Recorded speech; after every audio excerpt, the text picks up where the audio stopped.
গল্পকরণে আপনারা শুনছেন Harry rider হ্যাগার্ডের লেখা গল্প দ্য গোস্ট কিংস।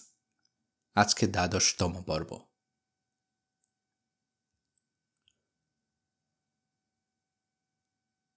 অচেতনতার ঘোর কেটেছে, সচেতন হচ্ছে রিচার্ড। ওর মনে পড়ল যে ঘরে ওকে বন্দি করে রাখা হয়েছিল, সেখানেই খাওয়ার জন্য দুধ দেওয়া হয়েছিল ওকে। সেটা ও খেয়েছিল।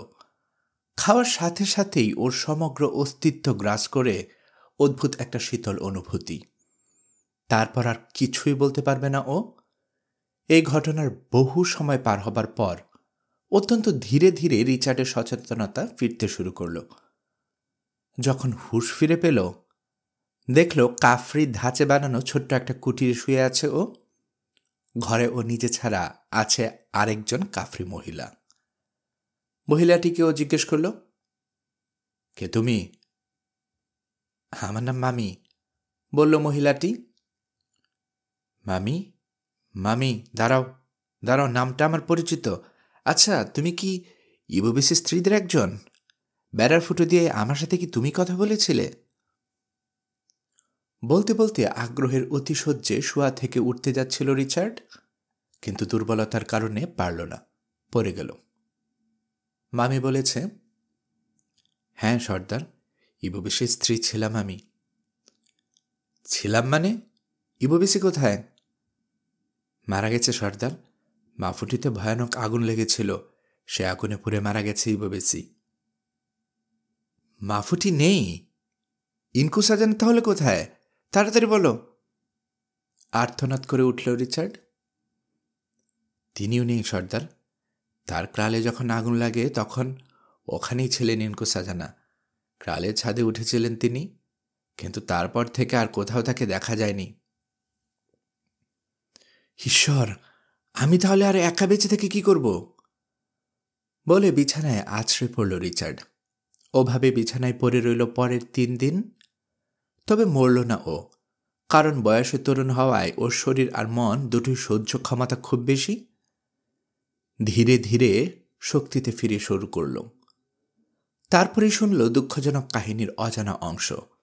জানল ডিনগানের প্রতিশোধের ভয়ে মাফুটির লোকেরা ঘর দৌড় ফেলে পালায়, আর যাদের দায়িত্ব ছিল রিচার্ডের দেখাশোনা করা, তারাও ভয়ে পালিয়ে যায়।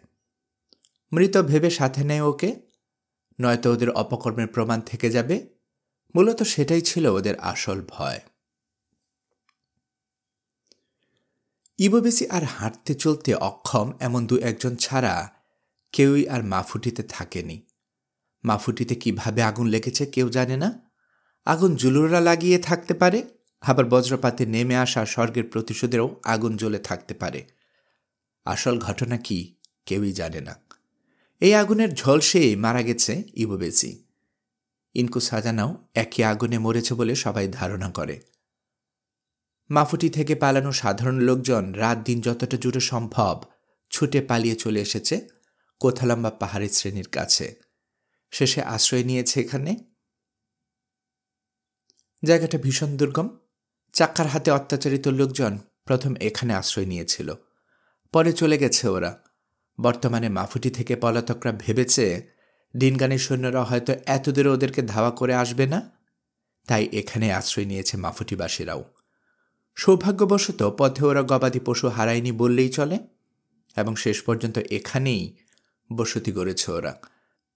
এবং উর্বরা জমি পেয়ে যাওয়ায় মিলির খ্যাত করেছে। আরও কয়েকদিনের বিশ্রামের পর হামাগুড়ি দিয়ে ক্রালের বাইরে আসার শক্তি পেল রিচার্ড। বাইরে এসে দেখল মামির কথা সত্য। আসলেই প্রাকৃতিক এক দুর্গের ভেতর আশ্রয় নিয়েছে ওরা। জায়গাটা টেবল ট্যাপের মতো উঁচু মালভূমি, এবং এখানে আসার একমাত্র উপায় হচ্ছে সরু একটা খাড়াই বেয়ে উঠার একটা পথ।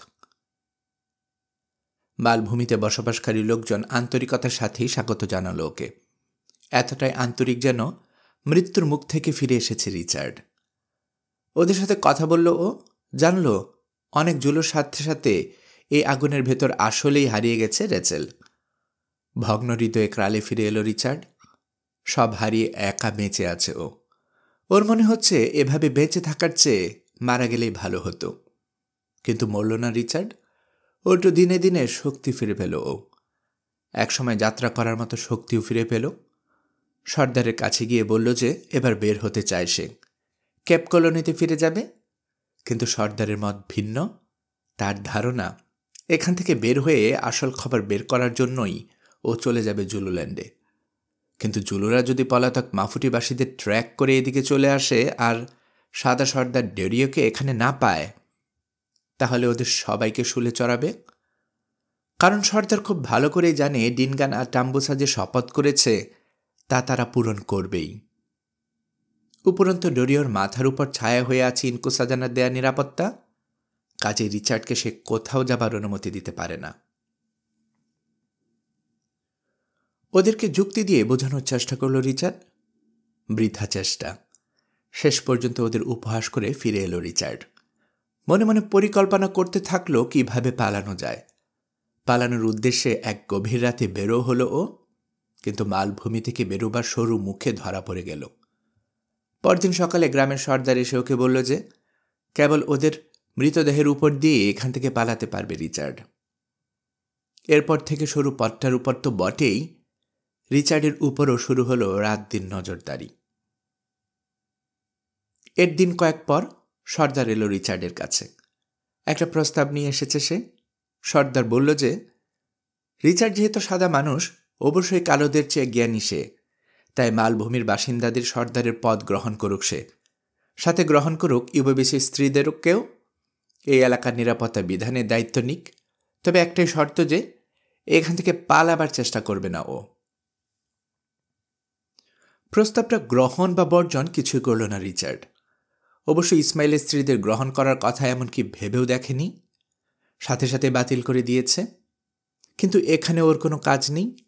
স্রেফ সেই কারণে অযথা বসে না থেকে মালভূমির নিরাপত্তা বৃদ্ধি করার কাজ ধরল ও। অবশ্য ইউবেবিসির স্ত্রীরা ওর কাছে ঘেঁষার চেষ্টা করলেও ওদেরকে পাত্তা দিল না রিচার্ড।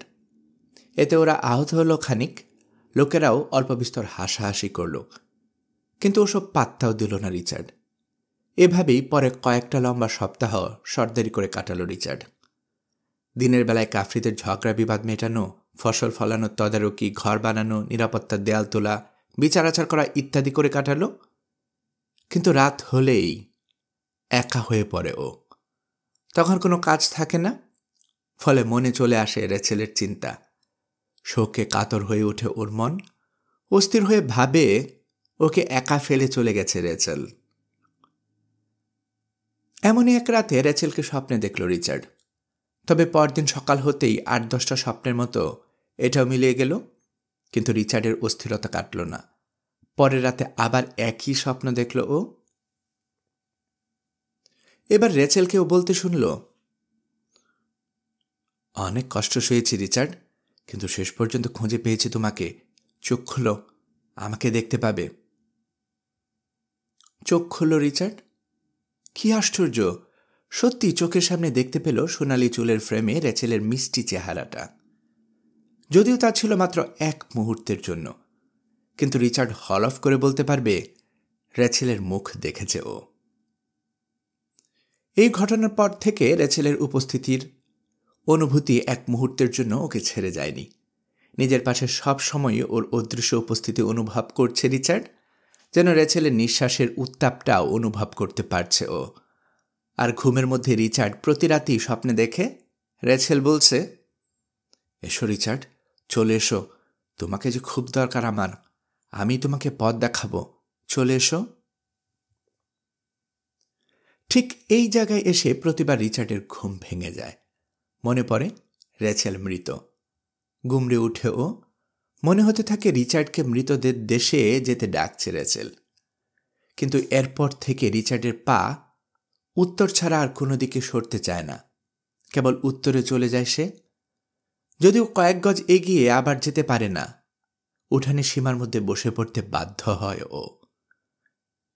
এক বিকেলে ঘুমোতে গেল রিচার্ড, তখনই স্বপ্ন দেখল রেচেল বলছে, প্রিয়, আমার কথা তুমি কি শুনবে না? খুব শীঘ্রই আমার আর ক্ষমতা থাকবে না, তখন আর আমাকে খুঁজে পাবে না তুমি। উঠো, বেশি দেরি হওয়ার আগেই রওনা হও, আমি তোমাকে পথ দেখিয়ে নিয়ে আসব। ঘুম ভেঙে গেল রিচার্ডের। ভাবছে, এসব কি পাগলামি লক্ষণ? হতে পারে, কিন্তু তবু এই পাগলামিটা আমি করব। রওনা হব। সুদূর উত্তরে কোথাও হয়তো পাবো রেচেলের মৃতদেহটা। তবু যাব। অন্তত ওর পাশের কবরে শুতে তো পারবো। এখান থেকে বের হতে চাইলে কাফরেরা বাধা দেবে, মেরেও ফেলতে পারে। বেশ, মারলে মারুক, তবু মরব। তবু উত্তরের দিকে মুখ করেই মরব। ওদিক থেকে আমাকে ডাকছে রেচেল। উঠে ছাগলের চামড়ার আলখাল্লায় নিজেকে মুড়ে নিল রিচার্ড। ব্যাগে নিল শুকনো মাংস আর ভুট্টা, আর চামড়ার একটা মৎস্যকে নিল পানি। হাতে লাঠি, কোমরে বড় ছোরা, আর বাড়তি অস্ত্র হিসেবে নিল চৌড়া ফলার একটা বর্ষা। আত্মবিশ্বাসী পদক্ষেপে উত্তরে সরু পথটার দিকে পা বাড়ালো ও, এবং অবাক কাণ্ড, সাথে সাথে রিচার্ডের মনে হলো সমস্ত অস্থিরতা কাটিয়ে উঠেছে। ওর একবার মনে হলো বটে যে হয়তো নিশ্চয় অন্তের দিকে এগিয়ে চলেছে ও, কিন্তু পর মুহূর্তে মনে বিশ্বাস ফিরে এলো। মনে হলো, মরলেই বা কি, আমার তো হারাবার কিছু নেই। কোনো লক্ষ্যচাপ না করে দৃঢ় পদক্ষেপে সরাসরি এগিয়ে গেল মালভূমিতে প্রবেশের সরু মুখটার দিকে। পাথরের পেছন থেকে প্রহরীরা বেরিয়ে এলো। জিজ্ঞেস করল, কোথায় যাচ্ছেন লর্ড ডেরিও? আপনি তো জানেন আপনাকে এই পথ পাড়ি দিতে দেয়া হবে না। উত্তরে যাব। একটা আত্মা ডাকছে আমায়। জীবিত বা মৃত, আমিই যাব। বলে গোয়ারের মতো ঘাড় বাঁকা করে দাঁড়িয়ে রইল রিচার্ড। ভূতের কথা শুনে ভয় পেলেও প্রহরীর লোকটা তার সঙ্গীদের বলল, কোনো ভূতের কথা আমি জানি না, তবে আপনাকে যেতে দেয়া হবে না। ধরো তাকে, পারলে কোনো ক্ষতি না করে ঘরে ফিরিয়ে নিয়ে যাও। পাথরের আড়াল থেকে লাফিয়ে বেরিয়ে এলো কয়েকজন মানুষ। ঘিরে ফেলতে চাইল ওকে, কিন্তু হঠাৎ কি যেন হলো ওদের। চাঁদের আলো রিচার্ড দেখল, নিখাত আতঙ্ক ফুটে উঠল ওদের চেহারায়। মাটিতে পড়ে গেল ওরা, পাথরের পেছনে মুখ লোকালো। কি হলো রিচার্ড বলতে পারবে না, পড়ুয়াও করে না। ওদের পার হয়ে সরু পথটা বেয়ে নিচের সমতলে নেমে এলো ও। সারা রাত ধরে উত্তর দিকে মুখ করে হেঁটে চলল ও। সময় সময় পেছন ফিরে তাকালো, বুঝতে চাইল কেউ অনুসরণ করে আসছে কিনা। না, কোনো অনুসরণকারী নেই, কোথাও কেউ নেই। স্বপ্ন অনুসরণ করে মোহগ্রস্তের মতো এগিয়ে চলেছে একা রিচার্ড। পথ চেনা নেই, কিন্তু একটা পদক্ষেপেও ওর সন্দেহ হয়নি যে ভুল পথে এগোচ্ছে। যেন কোথায় যেতে হবে সেটা ওর আগে থেকে জানা আছে। সাথে আনা খাবার রাতেই শেষ করে ফেলল ও। সকালে দেখা হলো একদল কাফরির সাথে। ওরা জিজ্ঞেস করলো কোথায় যাচ্ছে রিচার্ড। স্পষ্ট জবাব না দিয়ে বলল, স্বপ্ন অনুসরণ করছে ও। ওকে পবিত্র ভেবে ছুটে পালালো ওরা। যদিও কিছুক্ষণ পরেই কয়েকজন ফিরে এসে ওর পথের উপর কিছু খাবার রেখে গেল।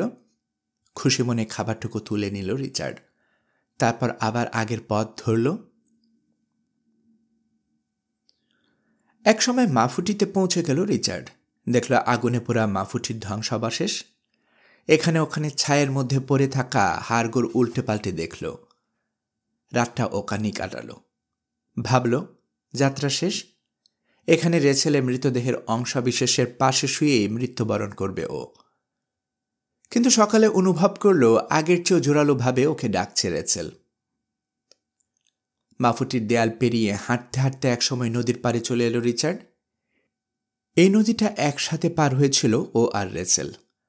তখন এটা ছিল ফুলে ফেঁপে থাকা প্রলয়নকারী এক নদী, কিন্তু এখন তলানিতে চলে গেছে পানি। অনায়াসে নদীটা পার হয়ে গেল ও। পথে দেখা হলো জুলুদের অধিবাসীদের সাথে। ওরা যেন আগে থেকে ওর আগমনের কথা জানত, তাই অনেকে এসে জুটল ওকে এক নজর দেখতে।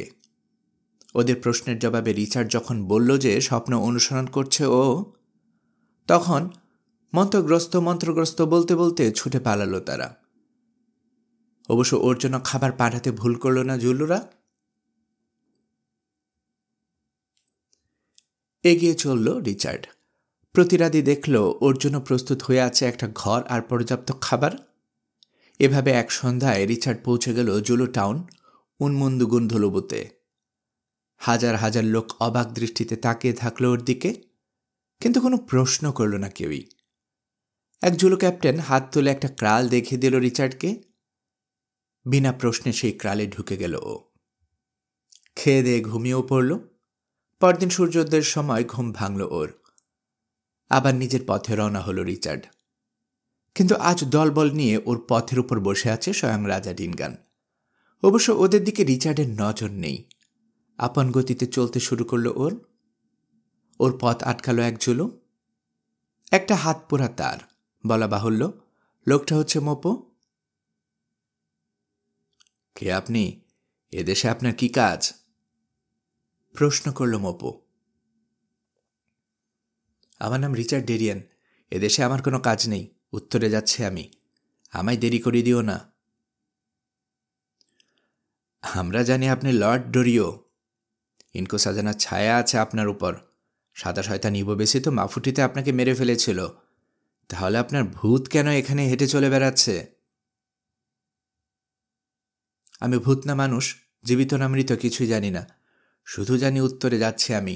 আমায় দেরি করে দিও না সর্দার। উত্তরে কি খুঁজতে যাচ্ছেন লর্ড ডোরিও? স্বপ্ন খুঁজতে যাচ্ছি। আমায় পথ দেখিয়ে নিয়ে চলেছে এক আত্মা, কিন্তু হাত পোড়া মানুষ। তাকে কি তুমি দেখতে পাচ্ছ না? শকোক্তি করল মোপো। স্বপ্ন খুঁজতে উত্তরের পথে যাচ্ছে? স্বপ্নটা কেমন সাদা সর্দার? এসো, দাঁড়াও আমার পাশে, নিজে দেখতে পাবে। অবশ্য যদি আত্মা দেখার চোখ থাকে তোমার। এসে দাঁড়ালো মোপো। সাথে সাথেই তার হাঁটু কাঁপতে শুরু করল। বলল, তার চেহারা আমি দেখতে পাচ্ছি সাদা সর্দার। তাকে আমি ভালো করেই চিনি। এবার মুখ খুলল ডিনগান। বুড়ো গাধা, তুমি চেনো ওকে? কে কে সে? তার না মুখে আনা নিষেধ ও রাজা। চেহারাটা তারই যে আপনাকে এক বাটি পানির ভিতর বিশেষ একটা দৃশ্য দেখিয়েছিল, মনে আছে রাজা? এবার ডিনখানের কাঁপার পালা, কারণ এই দৃশ্যগুলো রাত দিন ওকে তাড়া করে ফেরে। এমনকি ইদানিং রাজা অনুভব করছে যে পানিতে দেখা দৃশ্য বাস্তব হওয়ার সময়ও খুব কাছে চলে এসেছে। তবে মুখে রাজা বলল, এই সাদা লোকটা পাগল হয়ে গেছে।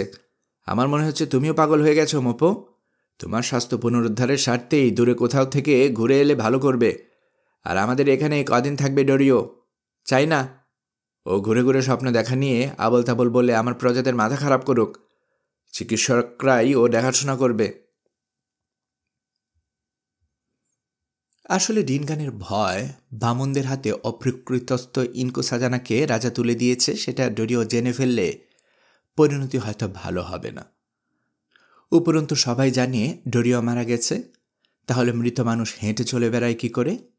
তাই ডোরিওকে বন্দি করে আসল ঘটনা জানতে চায় ডিনগান। নিশ্চিত হতে চায় ডোরিও আসলেই মানুষ নাকি ভূত, নাকি মৃত লোকের ভুল ধরে এলাকায় ঘুরে বেড়াচ্ছে কোনো দুষ্ট জাদুকর। রাজার হুকুম ফেলা যায় না, তাই উঠে দাঁড়ালো ইন্দুনারা। কিন্তু রিচার্ডকে ধরার বদলে মাটিতে শুয়ে পড়ল ইন্দুনাদের দল। আকুতি ভরা কণ্ঠে রাজাকে বলল, চাইলে আমাদেরকে মেরে ফেলতে পারেন কালো রাজা, কিন্তু আপনার এই হুকুম আমরা পালন করতে পারব না। রেগে গিয়ে ডিনগানটা বলল, জাদুঘরটা তোদের জাদু করেছে। তারপর সাথে থাকা 8 বা 10 জন ওঝাকে ডেকে বলল, দুষ্ট জাদুকর ধরা তোমাদের কাজ, যাও ডোরিওকে তোমরাই বন্দি করো। যথেষ্ট অনিচ্ছা নিয়ে সামনে বাড়ল ওরা। যার যার পদ্ধতি অনুসারে কাজ শুরু করলো ওরা। কেউ গান ধরল, কেউ আবার শুরু করলো মন্ত্র পড়া। এবার মুখ খুলল রিচার্ড। সাবধান ওজারা, আমার সামনে ভেসে থাকা আত্মাটি খুব রেগে গেছে। আর সাহস দেখাতে পারল না ওরা। পথের দুপাশে পড়ে গেল। রাজাকে বলল, এই জাদুকরের উপর আমাদের শক্তি কাজ করে না ও রাজা। রাগে উন্মাদ হয়ে গেছে ডিনগান। চিৎকার করে সৈন্যদের বলল, সাদা লোকটাকে ধরো, বাধা দিলে হাতে লাঠি দিয়ে পিটিয়ে মেরে ফেল তাকে। সৈন্যরা লাফিয়ে উঠল বটে, হম্বিতম্বিও শুরু করলো, কিন্তু এগিয়ে এলো না কেউই। কেবল এক ক্যাপ্টেন 2 কদম এগিয়ে গেল। তখন রিচার্ড বলল, পথ ছাড়ো, আর থাকা সম্ভব না, এখনই আমাকে রওনা হতে হবে। সেই ক্যাপ্টেনটি তখন বলল, হাতের বর্ষাটা ছেড়ে দিয়ে রিচার্ড যেন আত্মসমর্পণ করে। ওদিকে ক্যাপ্টেনের পেছনের সৈন্যরা তাদের হাতের কেড়িগুলো শক্ত করে ধরে এগোতে শুরু করল। ইচ্ছা এক আঘাতেই যেন ঘিলু বের করে ফেলা যায়। ঠিক তখনই সবাই দেখল ওদের চোখের সামনে উদয় হয়েছে অস্পষ্ট সাদাটে একটা অবয়ব। রিচার্ডের সামনে সামনে হাঁটছে সে, আর অপেক্ষা করে কে হাতের কেড়ি ছুঁড়ে ফেলে ছুটি দিল সৈন্যরা। ফটক খোলার চেষ্টাও করল না কেউই। উদ্ভ্রান্ত এক পাল গরুর মতো স্রেফ নল খাগড়ায় বেড়া চলে গেল সবাই। অস্পষ্ট মূর্তিটাকে রাজাও দেখেছে। সত্যি বলতে অন্যদের চেয়েও ভালো করে দেখতে পেয়েছে সে। ইন্দুনারাও দেখেছে। আর্তনাদ করে উঠল ওরা, ইনকু সাজানা, ইনকু সাজানা। ইনকু সাজানা হাঁটছে ডেরিওর সামনে সামনে। বলতে বলতে উপর হয়ে মাটিতে শুয়ে পড়ল তারা। তবে নিজের জায়গায় বসে রইল রাজা দিনগান। বলল, তোমার যেদিকে ইচ্ছে চলে যাও সাদা মানুষ, তবে সাথে করে ইনকু সাজানার আত্মাকেও নিয়ে যেও। আমার দেশের উপর অভিশাপ বয়ে এনেছে সে। কাজে আবার পথে নামল রিচার্ড। দিক পথ কিছুই ওর জানা নেই, তবুও কম্পাসের কাঁটার মতো ঠিক উত্তরের পথ ধরেই এগিয়ে চলেছে ও। যে পথে রেচেলরা গেছে ঠিক সেই পথ ধরেই এগিয়ে চলল রিচার্ড। যদিও সেই ব্যাপারে মোটেও সচেতন নয় ও। পথে কখনোই ওর খাবারের অভাব হলো না। যখনই খাবার শেষ হয়ে গেল, দেখল খোঁজার আগেই ওর সামনে হাজির হয়ে গেছে খাবার। কখনো ঈগলের থাবা থেকে খসে পড়ল বাস্টার পাখি, তো কখনো পেয়ে গেল চিতার সদ্য শিকার করা তাজা হরিণ। ক্লান্ত হয়ে ঘুমিয়ে পড়েছে তো উঠেই আবিষ্কার করেছে ঠিক ওস্ট্রিচের বাসার বাইরেই ঘুমিয়েছে ও। আর বাসাটার ভেতর পড়ে আছে ওস্ট্রিচের বড়সড় একটা ডিম। নেটিভ কায়দায় কাঠির সাথে কাঠি ঘষে আগুন জ্বালিয়ে ডিমটা হয়তো রান্না করে খেয়ে নেয় ও। রাতে আগুন না জ্বালিয়ে ঘুমিয়েছে রিচার্ড। সিংহ এসে ওর পাশে হাঁক ডাক করে চলে যায়, কিন্তু কিছুই বলে না। প্রয়োজনের সময় সাথে সাথে পেয়ে যায় পানির উৎস। সোজা কথা, সবসময় অদৃশ্য একটা শক্তি ওকে পাহারা দিয়ে রাখছে, এগিয়ে নিয়ে চলেছে গন্তব্যের দিকে। জলাভূমি এলাকা পার হতে মোটামুটি 3 সপ্তাহ লাগলো রিচার্ডের। এক সকালে ঘুম থেকে উঠে দেখল ওকে ঘিরে দাঁড়িয়ে দেখছে বিশাল দেহী একদল লোক। রিচার্ডের মনে হলো সব শেষ, যাত্রা শেষে পৌঁছে গেছি আমি। এরা হয়তো এক্ষুনি আমাকে খুন করবে। কিন্তু পর মুহূর্তে অবাক হয়ে রিচার্ড দেখল হাঁটু গেড়ে বসে পড়ল দানব সদৃশ মানুষগুলো। তারপর সসম্ভ্রমে স্যালুট করল ওকে। তারপরে এগিয়ে দিল খাবার আর চামড়ার জুতো, সেই সাথে দিল নতুন পোশাক। বলা বাহুল্য, ওর পায়ের জুতো জোড়ার অবস্থা খুবই খারাপ। গায়ের কাপড়ও বহু আগেই তেনা তেনা হয়ে গেছে, প্রায় নগ্নই বলা চলে ওকে। কাজে আন্তরিক ধন্যবাদের সাথে জিনিসগুলো নিল রিচার্ড। দানবেরা পালকি নিয়ে এসেছে। ইশারায় রিচার্ডকে অনুসরণ করল পালকিতে উঠতে, কিন্তু এইবার মানা করল ও। পেট ভরে খেয়ে মশকগুলোতে পানি নিয়ে ভরে নিল ও। তারপর আবার রওনা হলো নিজের পথে, কারণ ওর মাথার ভিতর একটাই পোকা ঘুরছে। গন্তব্যে পৌঁছার আগে সেটা কোনো মতেই ওকে শান্তি দেবে না। চোখের সামনে কেবল রেচেলের ধোঁয়াটে অবয়ব ছাড়া আর কিছুই দেখে না ও। জেগে থাকলে প্রায় সময়ে ওকে চোখের সামনে দেখতে পায়। কখনো কিছু সময়ের জন্য অবয়বটা হারিয়েও যায়, তবে ঘুমের মধ্যে সারাক্ষণই ওর সাথে থাকে রেচেলের আত্মা। প্রতি পদক্ষেপে ওকে পথ দেখিয়ে গন্তব্যের দিকে এগিয়ে নিয়ে চলেছে সে। রিচার্ডের নজরে এসেছে যে ওই দানব সদৃশ্য লোকগুলো ওকে অনুসরণ করছে। তবে যেহেতু ওরা তাকে বাধা দিচ্ছে না, উল্টো সাহায্যই করছে, খাবার দিচ্ছে, রাতের জন্য আশ্রয় বানিয়ে দিচ্ছে, তাই ওদের দিকে আর তেমন একটা নজর দিল না রিচার্ড। খেয়াল করল দানবদের সর্দার লোকটা জুলু ভাষায় টুকিটাকি বোঝাতে পারে। ওকে জিজ্ঞেস করল কেন ওকে সাহায্য করছে তারা। জবাবে সে জানালো যে একটা বৃক্ষমাতার হুকুমে। কিন্তু বৃক্ষমাতাটা কে বা কি সেই তথ্য ওদের কাছ থেকে আদায় করা সম্ভব হলো না। ফলে এই বিষয়ে চিন্তা বাদ দিয়ে হাঁটার দিকে মনোযোগ দিল রিচার্ড। একসময় মরুভূমির প্রান্তে পৌঁছে গেল ওরা, কিন্তু সামনে মরু নাকি সাগর সেদিকে ভ্রুক্ষেপের নেই রিচার্ডের। মরু তো মরু, আগুনের সাগর হলেও চোখ বন্ধ করে তাতে নেমে পড়ত ও। সাথে দানবদের দলের একজন চামড়ার বিরাট বড় এক ব্যাগে করে পানি বয়ে চলেছে। একসময় হাঁটতে হাঁটতে ওরা মরু পার করে ফেলল, কিন্তু ততক্ষণে রিচার্ডের সাথে টিকে আছে দানবদের কেবল একজনই। মরুর শেষ প্রান্তে পৌঁছে এই লোকটি উপরে গেল। ক্লান্তির চরম সীমায় পৌঁছে গেছে সে, তবে রিচার্ডকে দেখে মনে হচ্ছে না মরু পাড়ি দিয়েছে ও। মোটেও ক্লান্ত নয় রিচার্ড। ওদিকে পড়ে যাওয়া দানব ওখানে বসেই ছোট একটা ড্রাম বের করল। একবার রিচার্ডের মাথায় হালকা একটা চিন্তা এলো বটে যে এটা কি ড্রাম বাজানোর সময় হলো, কিন্তু পরক্ষণে মনে হলো যার মাথা তার ব্যথা। সাথে সাথেই ওর চিন্তা ঝেড়ে ফেলল ও এগিয়ে চলল নিজের পথে। সামনে চোখে পড়ল টাওয়ারের মতো বিশাল বিশাল বৃক্ষ সমৃদ্ধ আদিগন্ত বিস্তৃত বনানী। সন্ধ্যার লালিমায় মনে হচ্ছে গাছগুলোর গায়ে যেন আগুন লেগে গেছে। বিশাল গাছের ডালগুলোর মাথার উপর ছায়া করে রেখেছে, ফলে নিচটা হয়ে আছে অন্ধকারাচ্ছন্ন। উপরন্তু সন্ধ্যা ঘনিয়ে এসেছে। ক্লান্ত হয়ে পড়েছে রিচার্ড। বরাবরের মতোই আগুপিছু চিন্তা ভাবনা না করে একটা গাছের শিকড়ের উপর মাথা রেখে ঘুমিয়ে পড়ল ও। কতক্ষণ ঘুমিয়েছে রিচার্ড বলতে পারবে না। হঠাৎ ঘুম ভেঙে গেল ওর। অনুভব করল গায়ের উপর কিলবিল করে বেড়াচ্ছে বাচ্চা সুলভ ছোট ছোট কিছু হাত। দুটো হাত ওর মুখ চেপে ধরে আছে যেন চিৎকার করতে না পারে। এরই মধ্যে ওর হাত পা বেঁধে ফেলা হয়েছে। তারপর যে গাছটার নিচেও ঘুমিয়েছিল সেটার কাণ্ডের সাথে বেঁধে ফেলা হলো ওকে। মুখ খুলে দেয়া হলো। সাথে সাথে চিৎকার করে সাহায্য চাইল ও, কিন্তু এখানে কোনো সাহায্যকারী নেই। চিৎকারের জবাবে ফিরে এলো উপহাসের হাসি। ওদিকে ওর মনের মধ্যে সেই পথ প্রদর্শকের আত্মা গেয়ে চলেছে যে গন্তব্যের খুব কাছে পৌঁছে গেছো তুমি, দেরি করো না, চলো রওনা হও।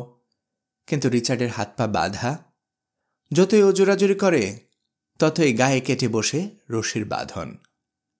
বাঁধনমুক্ত হতে প্রাণপণ চেষ্টা করেও শেষ পর্যন্ত ব্যর্থ হল ও।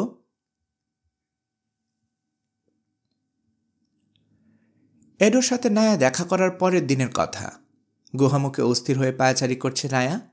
বেশ কয়েকবারই তাকে পাশ কাটিয়ে গেছে নই আর রেচেল, কিন্তু ওদের দিকে মোটেও মনোযোগ দিল না সে। সন্ধ্যা নাগাদ পায়চারি থামল। রেচেলরা অবাক হয়ে দেখল কান পেতে কি যেন শোনার চেষ্টা করছে নায়া, যদিও ওদের কর্ণকুহরে বিন্দুমাত্র শব্দ আসছে না। এরপরই রেচেল আর নইকে কাছে ডাকল সে। রেচেল বলল, আমার শেষ সময় চলে এসেছে। তোমাদের ডেকেছি বিদায় নেয়ার জন্য। সূর্য ডোবার আগেই মৃত্যু গুহায় চলে যাব আমি। কেঁদে ফেলল রেচেল। এই সদয় মনের বামুন মহিলাটিকে সত্যি ভালোবেসে ফেলেছে ও। বলল, আমি জানি মৃত্যু নদী পার হওয়া আপনার ইচ্ছা, তাই বাধা দিয়ে লাভ নেই, কিন্তু আপনি চলে গেলে আমি কি করব মা? এদেশের লোকজন কুটিল, এদের মাঝে আমি বাঁচব কি করে? আমার কি করা উচিত মা? সম্ভবত আরেকজন সাহায্যকারী খুঁজে পাবে তুমি।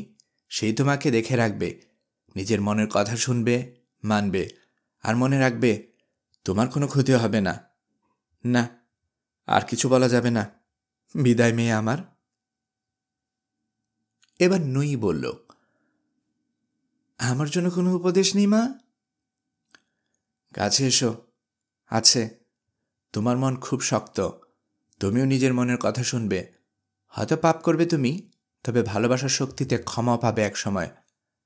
আর নিয়তি যা নির্ধারণ করে রেখেছে তাই হবে।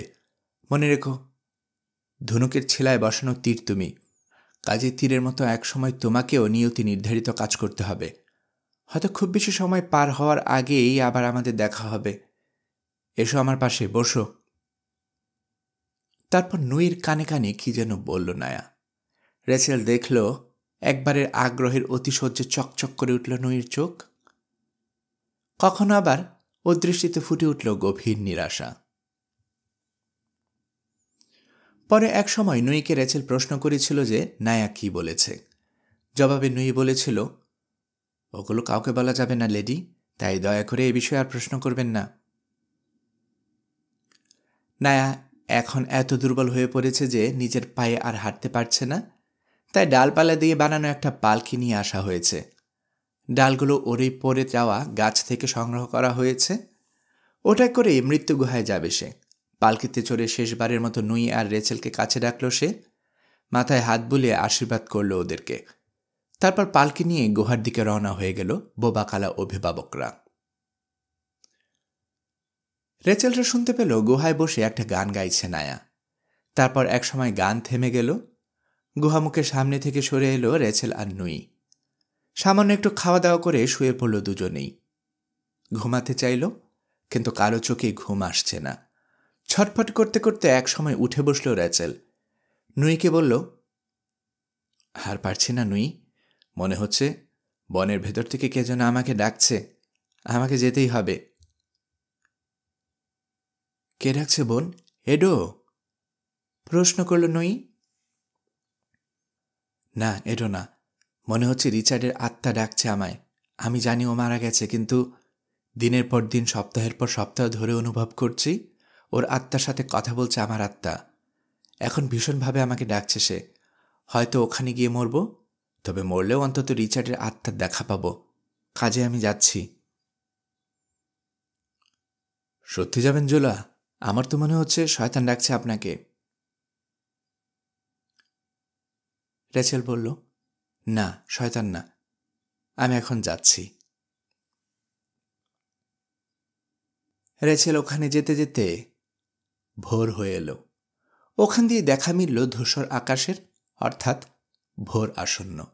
কিছুক্ষণের মধ্যে আলো ফুটল। সেই আলোয় চারপাশটা দেখে চমকে উঠল রেচেল, কারণ এই জায়গাটায় যে ওর বহুদিনের চেনা। সেই যে ছোটবেলায় ঝড়ের রাতে নদীর মাঝে গুহামুখে বসে স্বপ্ন দেখেছিল, সেই জায়গাটা এটা। স্বপ্নে দেখা ঠিক সেই দৃশ্যটার মতো বিশাল একটা গাছের গায়ে এসে পড়ল সূর্যের প্রথম আলো। আরও অবাক হয়ে রেচেল দেখল গাছটার কাণ্ডের সাথে বেঁধে রাখা হয়েছে একজন লোককে। অর্ধনগ্ন মানুষটির চুল দাড়ি সব সোনালি, চোখ বোঝা। কোনো সন্দেহ নেই মানুষটি রিচার্ড ডেরিয়েন। দেখে মনে হচ্ছে মারা গেছে সে। এজন্যই মনে হয় ওর আত্মা রেচেলকে এখানে ডেকে এনেছে, যেন রিচার্ডের পাশে দাঁড়িয়ে মারা যেতে পারে। আড়াল ছেড়ে উঠে দাঁড়ালো রেচেল। এক পা দুপা করে এগিয়ে গেল রিচার্ডের কাছে। বুঝেই পাচ্ছে না মৃত্যু একটা মানুষের আত্মাকে গাছের সাথে কিভাবে বেঁধে রাখা সম্ভব। আরেকটু কাছে যেতেই দেখল মাটিতে লোকটার গায়ের ছায়া পড়ে আছে, আত্মার ছায়া। এও কি সম্ভব? আরও কাছে যেতেই চোখ খুলল রিচার্ড। ওর চেহারায় ফুটে উঠেছে আনন্দের দৃষ্টি। মুখ খুলল রিচার্ড, বলল, অনেক অনেক দূর থেকে আমাকে পথ দেখিয়ে নিয়ে এসেছো তুমি রেচেল। তবে কখনোই তোমার পুরো অবয়ব দেখিনি, কেবল এই চেহারাটাই দেখতে পেতাম। এখন তোমাকে দেখতে পাচ্ছি, বুঝতে পারছি আমার সময় শেষ। আমার সব যন্ত্রণা এখনই শেষ হবে। মৃত্যু নদী পাড়ি দিয়ে তোমার সাথে মিলিত হব আমি। আমি সত্যি কৃতজ্ঞ। রেচেলের মনে হচ্ছে ওর গলায় দলা পাকিয়ে আছে কিছু একটা। কথা বলতে পারছে না ও। হাতের বর্ষাটা দিয়ে নিজের ছায়ার দিকে রিচার্ডের দৃষ্টি আকর্ষণ করতে পারল কেবল। বাধা থাকায় কষ্ট করে রিচার্ডকে ওদিকে তাকাতে হলো। পর মুহূর্তে খানিক কর্কশ্বরেই ও প্রশ্ন করল, তুমি আত্মা হলে তোমার ছায়া থাকে কি করে? আর যদি ভূত নাই হও, তো এই ভূতের দেশে এলে কি করে? এখনো কথা বলতে পারল না রেচেল। বলার চেষ্টা অবশ্য করল না। ছুটে গিয়ে রিচার্ডের ঠোঁটে চুমু খেল ও। দুজনেই বুঝল ওরা উভয়ই জীবিত। সাথে সাথে সংবিত ফিরে পেল রিচার্ড। বলল, ঘুমের মধ্যে কিছু লোক আমাকে বেঁধে রেখে গেছে, তাড়াতাড়ি আমাকে মুক্ত করো। রশি কেটে রিচার্ডকে মুক্ত করে ওর হাতে একটা বর্ষা তুলে দিল রেচেল। সাথে সাথে যেন জীবন্ত হয়ে উঠল পুরু বন। চারদিক থেকে পিলপিল করে বের হতে শুরু করল বামনেরা। বলা বাহুল্য, ওদের নেতৃত্ব দিচ্ছে এডো। লাফিয়ে রিচার্ডকে আড়াল করে ওর সামনে এসে দাঁড়াল রেচেল। এডোকে প্রশ্ন করল, এসবের অর্থ কি পুরোহিত? রেচেলের প্রতি এডোর সম্বোধন বদলে গেছে। সে বলল, অর্থ হচ্ছে অভয়াশ্রম থেকে বের করে আনার একটা উপায় পেয়ে গেছি আমি। নায়ার দেয়ার শক্তি দিয়ে এই লোকটাকে বহু দূর থেকে পথ দেখিয়ে নিয়ে এসেছেন আপনি, সেটাও আমরা জানি। এও জানি যে এই লোককে পথ দেখিয়ে মরুভূমি পার করিয়ে দিতে উমকুলোদের হুকুম করেছিলেন নায়া। ঢাকবাজি ওদেরকে হুকুম করেছিল সে। আমরা সবই জানতাম। শিশির পাত্র দেখে সবাই অপেক্ষা করেছিলাম কবে সে আমাদের এলাকায় পা ফেলবে। মরু পার হয়ে এই লোক আমাদের সীমায় ঢুকেছে সেটা ঢাক বাজিয়ে জানিয়ে দিয়েছিল উমকুলো সর্দার। ব্যাস, রাতে ওকে ধরে ফেললাম, কারণ খুব ভালো করে আমরা জানতাম সে আপনার কাছে যেতে না পারলে আপনি নিজে ওকে দেখতে চলে আসবেন। হয়েছেও তাই। বুঝেছি, এখন কি চাও? চাই? চাই? আমাদের সাথে যাবেন আপনি ইনকু সাজানা, বসবেন ভূত জাতির শাসকের আসনে। রিচার্ডকে দেখিয়ে রেচেল বলল, এই সাদা লর্ড আমার বাগদত্তা, ওর কি হবে? কুটিল হাসি ফুটল এডোর মুখে। বলল, বৃক্ষমাতার কোনো স্বামী থাকে না, জ্ঞানী তার স্বামী। তাকে আমাদের পবিত্র এলাকায় প্রবেশ করতে দিয়েছি কারণ আপনাকে অভয়াশ্রম থেকে বের করার দরকার ছিল। আমাদের উদ্দেশ্য পূরণ হয়েছে, এখন ওকে মরতে হবে। তবে যেহেতু আপনার ভালোবাসা অর্জন করতে পেরেছে, তাই অবশ্যই সে সম্মানের দাবিদার। সাদা মৃত্যু দিয়ে তাকে সম্মান করব আমরা। এই, তোমরা ওকে গাছের সাথে বেঁধে ফেলো আবার। চোখের পলক পড়ার আগেই নিজেকে রেচেলের বর্ষার ডগায় আবিষ্কার করল এডো। হিসিস করে রেচেল বলল, বামন, আমি কোনো বৃক্ষমাতা নই, তোমাদের মতো ফ্যাকাশে ভূতও নই, জীবিত মানুষ আমি। তোমার বামনদের কেউ যদি আমার লর্ডের দিকে একটা আঙ্গুলও তোলে তো সবার আগে খুন হবে তুমি। রক্তাক্ত মৃত্যু হবে তোমার। গাছ থেকে বিচ্ছিন্ন হয়ে যাবে তোমার আত্মার চোখ। চিরতরে ধ্বংস হয়ে যাবে তুমি। আতঙ্কিত এডো হাঁটু কেড়ে বসে পড়েছে। পালাবার উপায় খুঁজছে সে। অবশ্য মুখে বলল, আমি মরলে আপনিও মরবেন ইনকু সাজানা। পরোয়া করি না, আমার লর্ড মরলে আমিও মরব। তারপর ইংরেজিতে রিচার্ড আর নুইকে বলল, এর এক হাত ধরো রিচার্ড, আর নুই ধরো আরেক হাত। একটু বেচাল দেখলেই বুকে বর্ষা বসিয়ে দেব। আর তোমরা যদি ভয় পাও তো আমি ওকে মারব। কাজেই এডোকে বন্দি করল ওরা। রেচেল বলল, অভয়াশ্রমে ফিরতে হবে। পানি ছাড়া মরুভূমি পাড়ি দেওয়া সম্ভব না। মরু পাড়ি দেওয়ার চেষ্টা করতে গেলেও পিছু নেবে ওরা, তীর ছুঁড়ে আমাদের মেরে ফেলতে চাইবে। ওদেরকে বলো নই, ওরা যদি আমাদের কোনো ক্ষতি না করে তাহলে অভয়াশ্রমের দেয়ালের ভেতর মুক্ত রাখবো এডোকে। কিন্তু কেউ যদি আমাদের বিরুদ্ধে একটা আঙ্গুলও তোলে তাহলে রক্তাক্ত মৃত্যু হবে এডোর। নুই আর বলবে কি? এডো নিজেই হাউমাউ করে নিজের লোকদের বলল, ওদের স্পর্শও করো না কেউ। ওদের ক্ষতি করলে আমার আত্মাকে রক্ত থেকে আলাদা করে ফেলবে ওরা। আমি হুকুম করছি, কেউ ওদের ক্ষতি করবে না। ভোরের পাখির দলের মতো ক্যাচরম্যাচর করে কথোপকথন শুরু করলো বামনদের দল। তারপর চলে গেল তারা। আসলে ওদের থেকে একটু দূরে সরে দুই পাশ থেকে রেচেলদেরকে অনুসরণ করে চলেছে ওরা।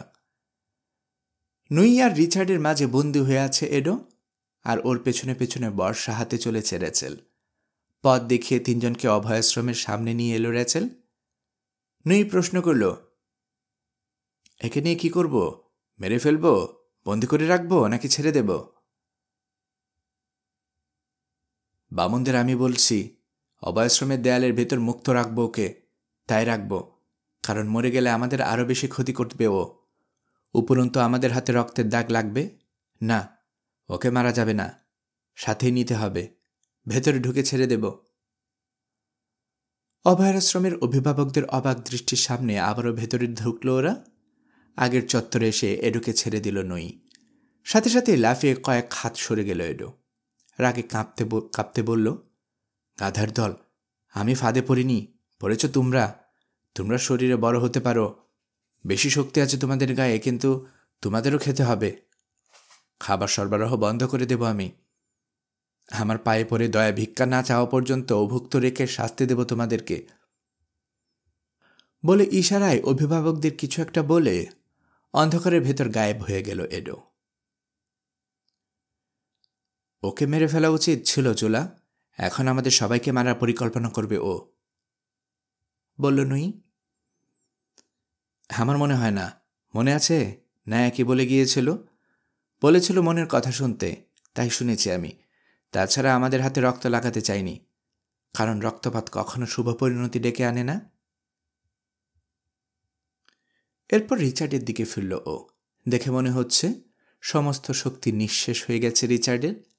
মাতালের মতো সামনে পিছনে দুলছে, যেন এতদিনের পথ চলার সমস্ত ক্লান্তি একসাথে ঝাঁপিয়ে পড়েছে ওর উপর।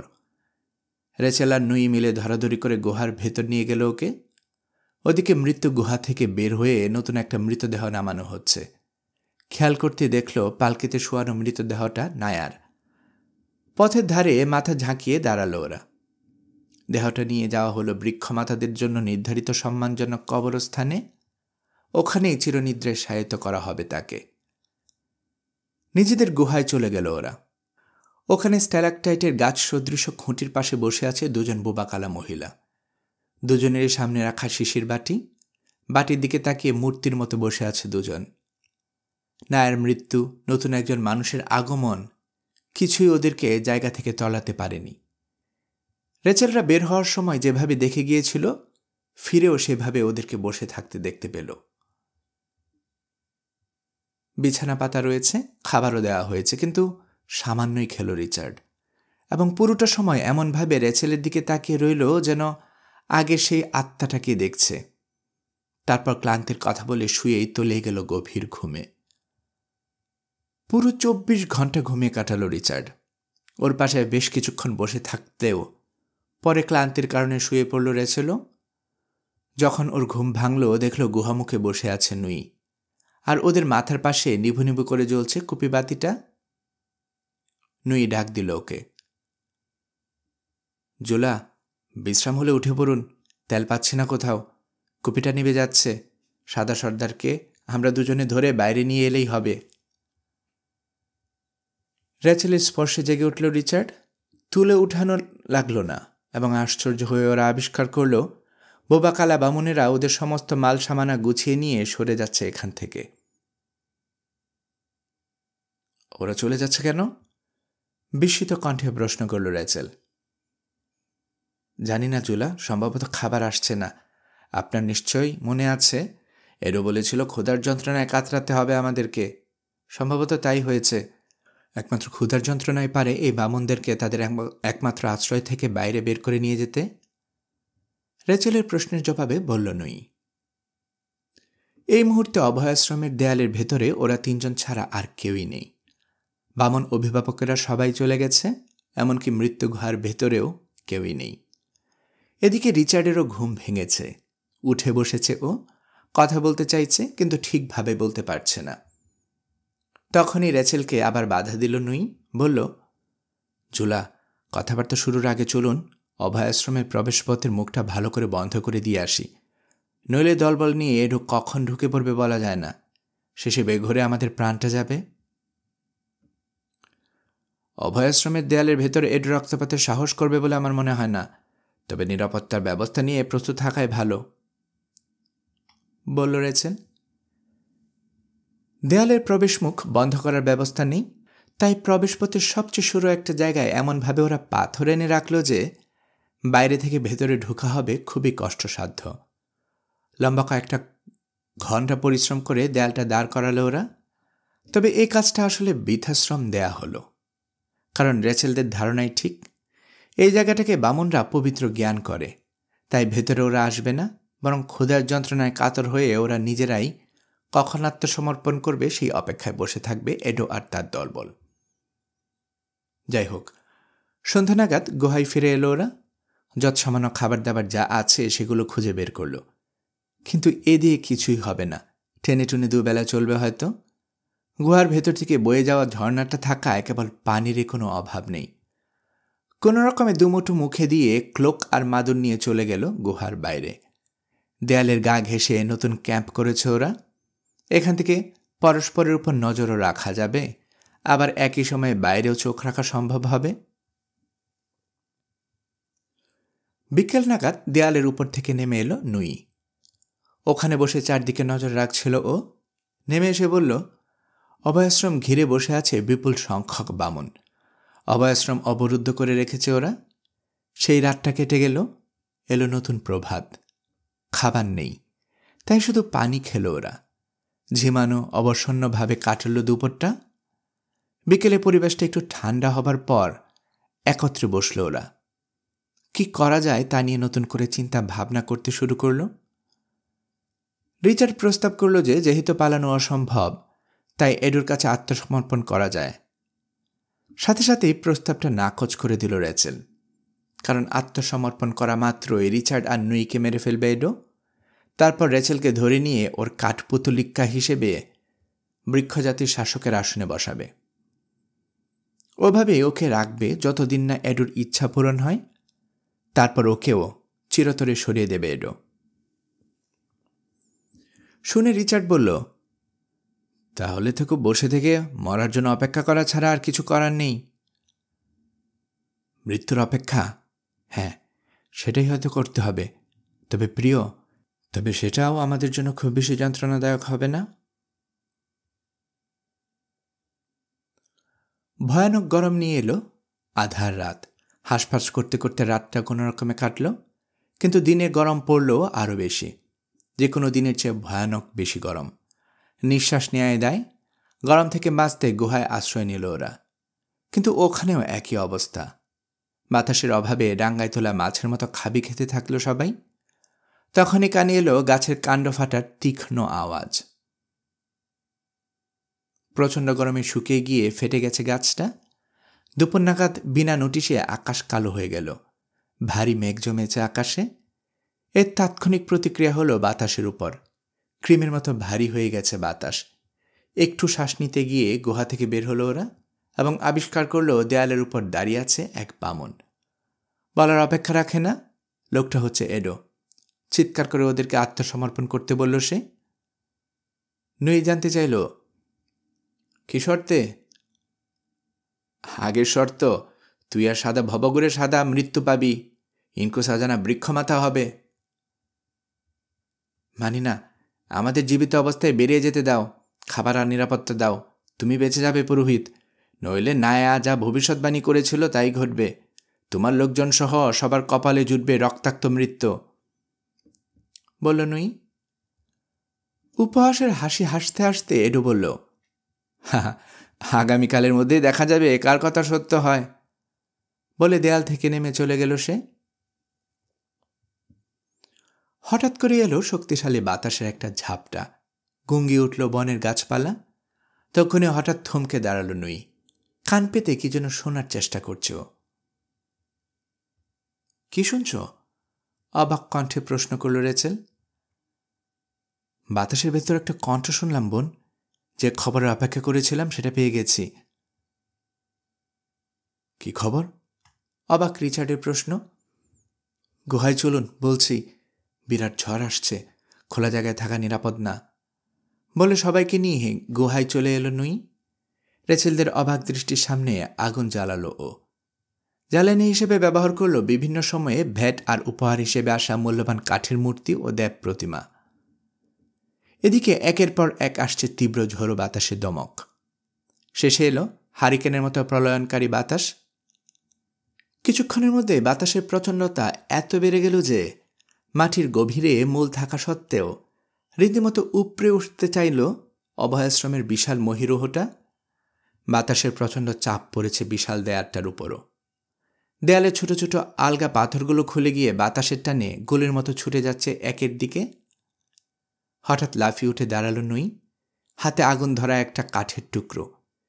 কেউ কিছু বোঝা বা বলার আগেই ছুটে গুহা থেকে বেরিয়ে গেল ও। মুহূর্তখানেক পরেই আবার ফিরে এলো। রেচেলদের ডাক দিয়ে বলল, বাইরে আসুন, এমন এক জিনিস দেখবেন যা আগে কখনো দেখেননি, ভবিষ্যতেও দেখবেন না। কাজে দুর্বলতা সত্ত্বেও উঠে দাঁড়ালো ওরা। গুহার মুখে বাতাসের তীব্রতা মারাত্মক। কাজে দাঁড়িয়ে না থেকে শুয়ে পড়ল ওরা এবং যা দেখল তাতে চোখ কপালে উঠে গেল সবার। আগুন ধরে গেছে বৃক্ষজাতির আত্মা মহিরুহটায়।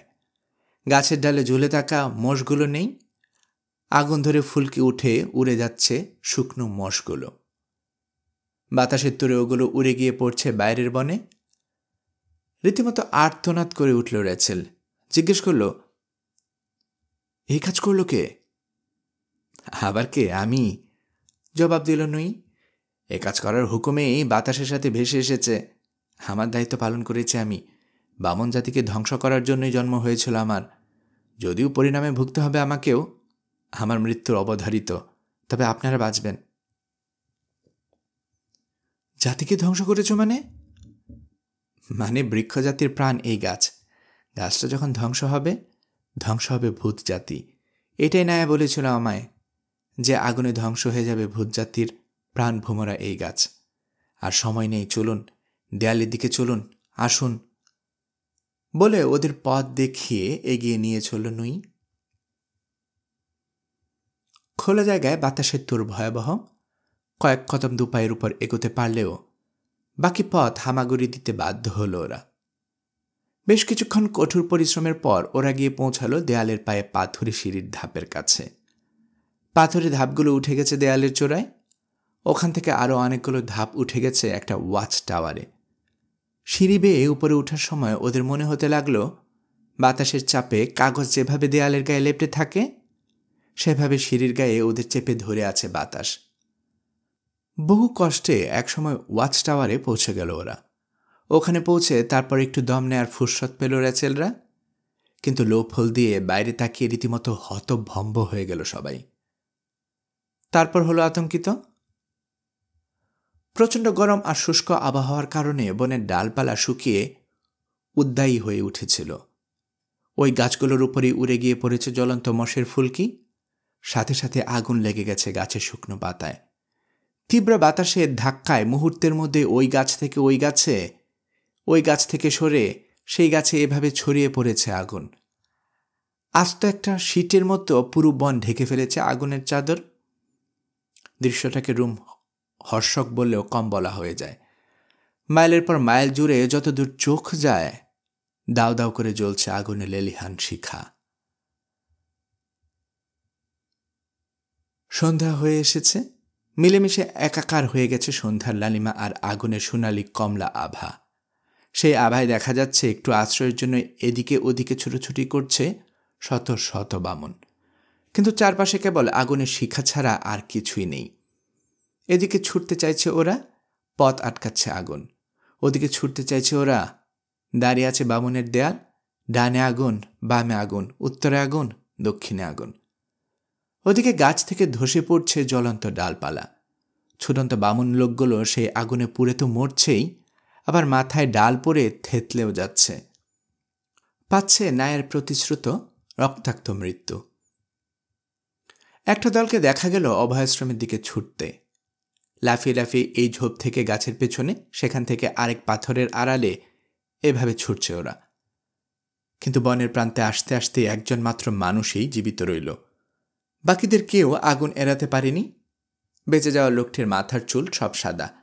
পোশাকের নানান জায়গায় জ্বলছে ছোট ছোট শিখা। অভয়াশ্রমের দেয়াল পর্যন্ত পৌঁছেও গেল সে। একটু আগে বাড়তেই হাতের নাগালে পেয়ে গেল নায়ার রোপণ করে যাওয়া ছোট্ট চারা গাছটা। একটানে ওটা উপড়ে নিয়ে গাছটা দিয়ে নিজের গায়ে ডলতে থাকল সে। উদ্দেশ্য আগুন নেভানো, কিন্তু এই গাছের রসও সম্ভবত উদ্দায়ী প্রকৃতির, ফলে চারা গাছটায় আগুন লাগতে সময় লাগল না। জ্বলন্ত গাছটা পুড়িয়ে দিল তাকে। চারাটা মাটিতে ছুঁড়ে ফেলে দেয়ালের দিকে ছুটতে শুরু করল লোকটি। এতক্ষণে পরিষ্কার দেখা গেল লোকটি হচ্ছে পুরোহিত এডো। হঠাৎ করেই পড়ে গেল নুই। রিচার্ড এগিয়ে গেল ওকে ধরে দাঁড় করাতে, কিন্তু ওকে ঠেলে সরিয়ে দিল নুই। হাঁপাতে হাঁপাতে বলল, ছাড়ুন, আমাকে ধরতে হবে না, মারা যাচ্ছে আমি। গাছটায় আগুন দেওয়ার জন্য মৃত্যু গুহার ভেতর ঢুকেছিলাম আমি। ওটার বিষ কাজ করতে শুরু করেছে। তবে আপনাকে আমি বাঁচাতে পেরেছি বোন। আপনাকে আর আপনার ভালোবাসার মানুষকে, দুজনকেই বাঁচিয়েছি। ধূসর জাতির এখন ধূসর ছাই হয়ে গেছে। ওরা আর আপনার ক্ষতি করতে পারবে না। বোনের প্রতি ভালোবাসার কারণেই এত বড় পাপ করলাম আমি। তবে ভালোবাসার শক্তি অনেক বড়, তাই ভালোবাসার জন্য কৃত এই পাপেরও ক্ষমা পাবো আশা রাখি।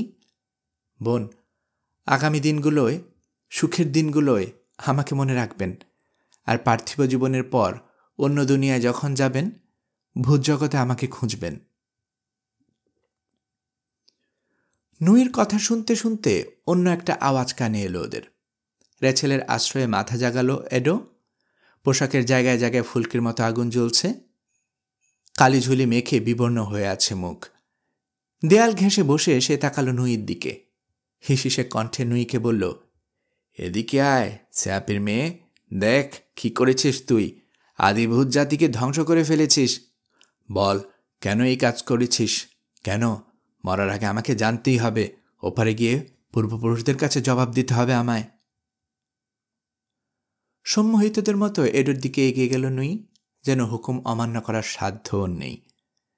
টারেটের বাইরে মুখোমুখি বসল দুজন। বাতাসে তুড়ে উঠছে নুইর লম্বা চুল। ও বলল, আমার বোন আর তার ভালোবাসার মানুষকে বাঁচাতে এই কাজটা করেছি আমি। নায়ের মৃত্যু তোমাকে ডেকে এনেছে, তাই ওর হরে প্রতিশোধ নেয়ার জন্য এই কাজ করেছি। এই কাজ করেছি কারণ তোমার পাপের ঘরা পূর্ণ হয়েছে। তোমাকে আর পাপী ভূত জাতিকে ধ্বংস করার জন্য জন্ম হয়েছে আমার। শুনে এডো মন্তব্য করল, হ্যাঁ তাই হয়েছে। আমার শক্তিকে ছাড়িয়ে গেছে এই সাদা নারীর জাদু। ওর উপস্থিতিতেই পতন ঘটেছে ভূত জাতির, পতন ঘটেছে বিশাল মহিরুহের বনের। কিন্তু বেঈমান, এবার তোরও সমাপ্তি ঘটবে। বলে লাফিয়ে উঠল এডো। রেচেল বা রিচার্ড কিছু করার আগেই আঁকড়ে ধরল নুইকে। মুহূর্তে টেনে নিয়ে গেল টাওয়ারের প্রান্তে। একটু ধস্তাধস্তি করল বটে নুই, কিন্তু দুর্বল শরীর নিয়ে হার মানতে বাধ্য হল। রেচেলরা আসার আগেই নুইকে নিয়ে আছড়ে পড়ল 7 ফুট নিচের পাথরের চাতালের উপর। মারা গেল এডো, মারা গেল নুই। এভাবে ভালোবাসার মানুষটিকে বাঁচাতে নিজের প্রাণ বলি দিল নুই। পরের দিন সকাল।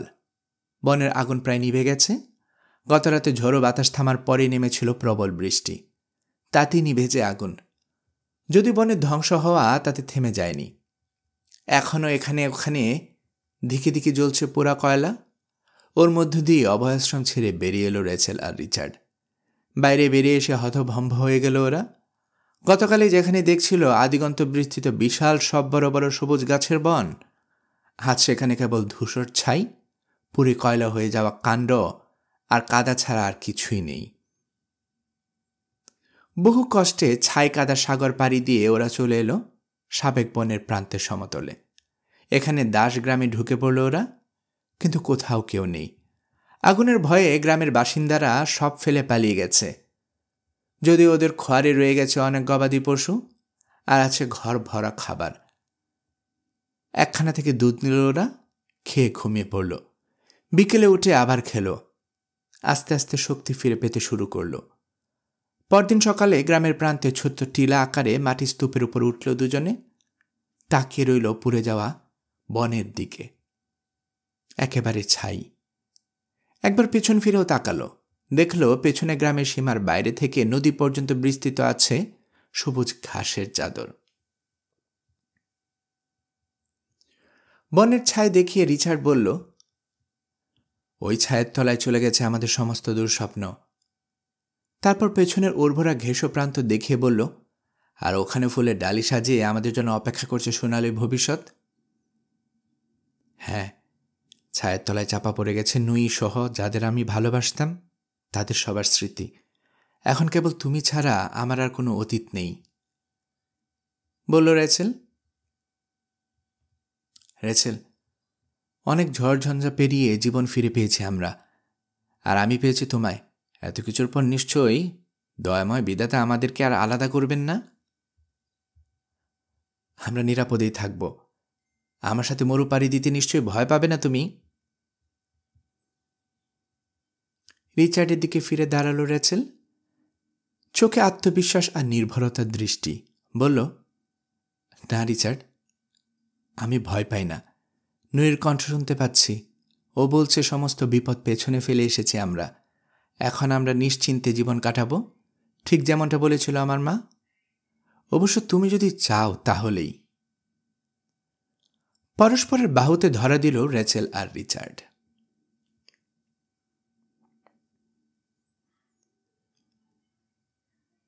গল্পকরণে এতক্ষণ আপনারা শুনছিলেন হেনরি রাইডার হ্যাগার্ডের লেখা গল্প দ্য গোস্ট কিংস এর ১২তম পর্ব। ১২তম পর্বের মাধ্যমে পুরো গল্পটা আমরা এখানেই শেষ করছি। আমি নিয়মিতভাবে গল্প পাঠ করে আপনাদেরকে শোনাচ্ছি। গল্প পাঠ ভালো মনে করে থাকলে আমার এই গল্পটি আপনার বন্ধুবান্ধব প্রিয়জন সবার কাছে শেয়ার করবেন, তাতে করে তারা এই গল্পটি শোনার সুযোগ পাবে। আপনারা ভালো থাকবেন সে প্রত্যাশায় এখানে বিদায় নিচ্ছি।